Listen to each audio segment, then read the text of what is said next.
Welcome to the Genius Factory. Enjoy the video. In this video, I will show how to connect a domain to your Squarespace site.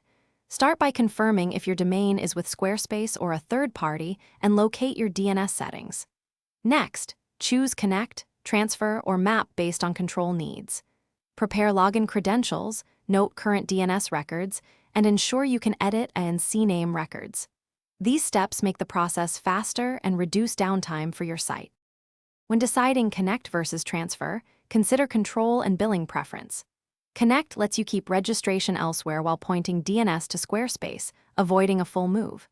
Transfer centralizes management inside Squarespace and may simplify renewals and privacy settings. Mapping keeps billing separate but still directs traffic, useful for business arrangements.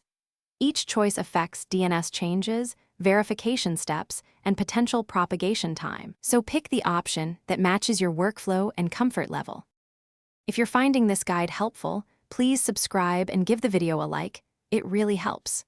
Quick recommendation: upgrade your clean game with the Shark AI Ultra Robot Vacuum, which offers voice control and smart mapping to save you time while you focus on site setup.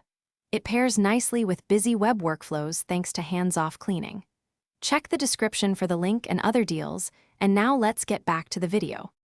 To edit DNS, log into your domain provider and find DNS management. Add the for Squarespace records exactly as shown and set TTLs to default or 3,600 seconds. Create or update the CNAME for www to xcust, Squarespace. Com and remove duplicate records that conflict. Save changes and return to Squarespace to verify.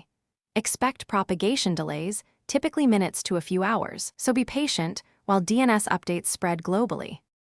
Thanks for watching. If you found this helpful, don't forget to like and subscribe.